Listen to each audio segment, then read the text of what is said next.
operação da Polícia Civil para cumprir aí mandados de prisão, busca e apreensão também contra traficantes em Resende, traficantes inclusive que já estavam no modus operandi ali da milícia, né, Marcos Sadoc? Bom dia para você. Bom dia para você também, Agatha, Felipe, todo mundo que acompanha a primeira edição. É um modus operandi parecido com a milícia, que a gente vem falando aqui nos últimos anos, né, Agatha? Pelo menos na última década, explorar serviços. Só vamos com os números então atualizados antes. São 27 presos até o momento, 45 mandados de prisão expedidos pela Justiça, além de outros 9 expedidos pela Justiça de pessoas que já estavam presas. A gente está falando de Resende, no sul do estado, também ali cidades próximas e a Costa Verde Fluminense. O objetivo dessa ação era achar os traficantes do Comando Vermelho, que é a maior facção de tráfico de drogas do estado, Felipe. Esses criminosos que começaram a explorar nos últimos tempos, pelo menos desde o início do ano, essa exploração de alguns serviços como de internet. E aí o que eles começaram a fazer? Atacar essas empresas. Havia ataques de empresas de internet locais, né? Quando há cidades do interior, essas internet é disponibilizada por empresas locais, e aí ataques de carros, ataques à própria empresa, com o objetivo de enfraquecer as empresas que são legalmente, aí têm, né, o seu serviço legalmente autorizado. Fato é também que a polícia conseguiu localizar que havia uma comunicação entre os chefes do Comando Vermelho, que já estavam até presos, e por aplicativos de mensagem eles determinavam aí essas ordens para os ataques. Então eles queriam dominar a internet nessa região do Rio de Janeiro, como eles já começaram a fazer com gás de cozinha, na distribuição do gás e também na distribuição de TV paga, o que a gente viu muito nos últimos anos, Felipe, com a milícia, tráfico de drogas também, cada vez mais no interior do Rio. Nos últimos anos também, aqui no Rio de Janeiro, eles acabaram indo para o interior. Não foi diferente com o que acontece lá em Resende. A gente está acompanhando a operação, então, no momento, 27 presos. Felipe. Muito obrigado, Sadoc. E essas informações, essa operação, ilustram perfeitamente aquilo que eu estava analisando ontem aqui nesse programa. Quem acompanhou o Jornal Band News Rio, primeira edição, vai lembrar. Quando eu falei que antes de se discutir legalização, no caso de drogas, no caso de jogo de bicho, era preciso levar em consideração que você tem atividades em que a concorrência é impedida de atuar por facções criminosas, sejam essas atividades ilícitas ou lícitas. E aqui você tem exatamente o exemplo que confirma a tese, porque a internet é uma atividade lícita. Vocês vejam, eles estão atacando a concorrência ao serviço ilícito que eles oferecem, dentro do qual, inclusive, eles têm outras atividades ilícitas, porque o GatoNet, é um serviço clandestino, mas eles recebem a remuneração pela prestação desse serviço clandestino à base de extorsão e achaque, quer dizer, obrigando moradores a pagar por aquele serviço. Então é uma soma de ilicitudes.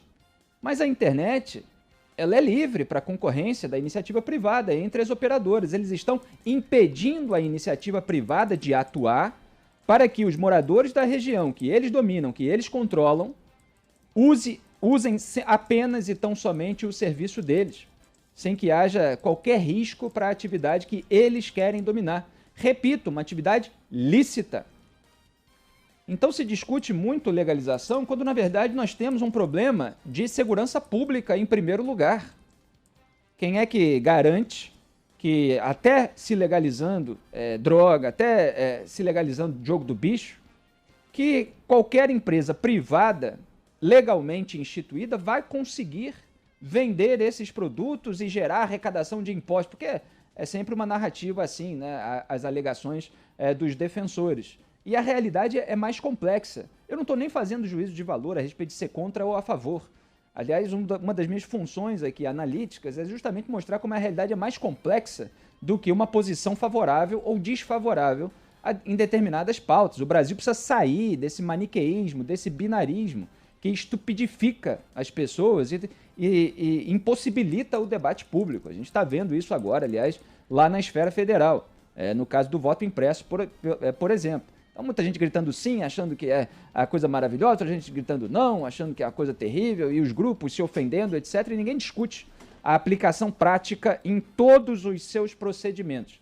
Então, nesse caso aqui, voltando à pauta do dia, é preciso constatar que não existe liberdade para a iniciativa privada atuar em ramos em que as facções criminosas estão querendo estender os seus tentáculos.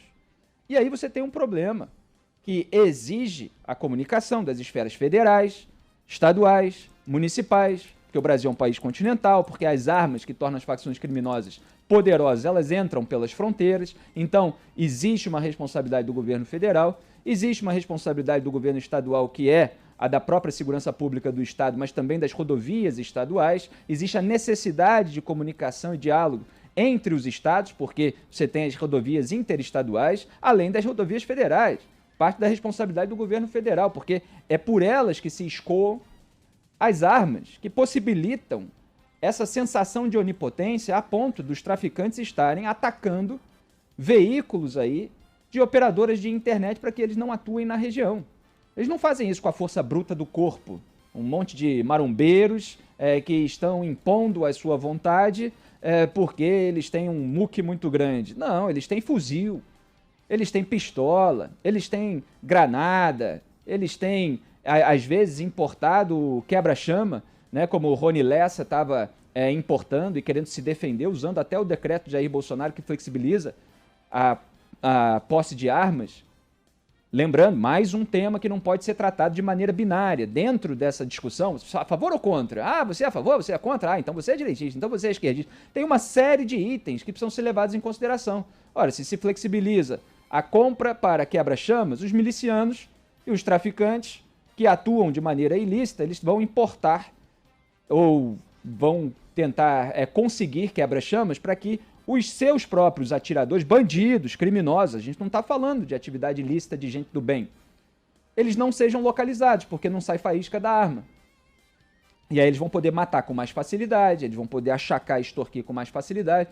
Então é preciso sair desse maniqueísmo de todas as discussões. Está aí um exemplo claríssimo, uma atividade lícita que a iniciativa privada pode fazer, em que pode haver concorrência entre operadoras diferentes, ela está sendo impedida de atuar em razão do domínio territorial de facções criminosas armadas. O maior problema do estado do Rio de Janeiro, e é um problema para o qual as nossas autoridades políticas não dão a menor pelota.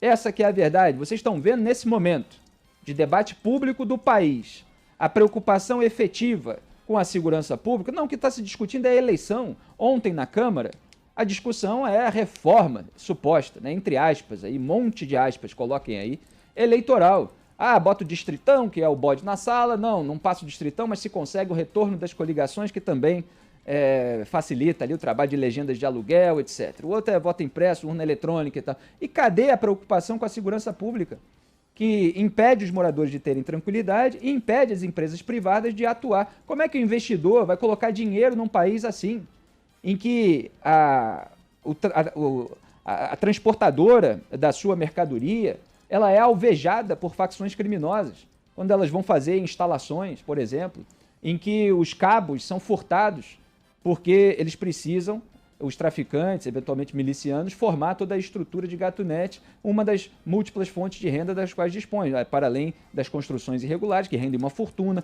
transporte alternativo, que rende outra fortuna.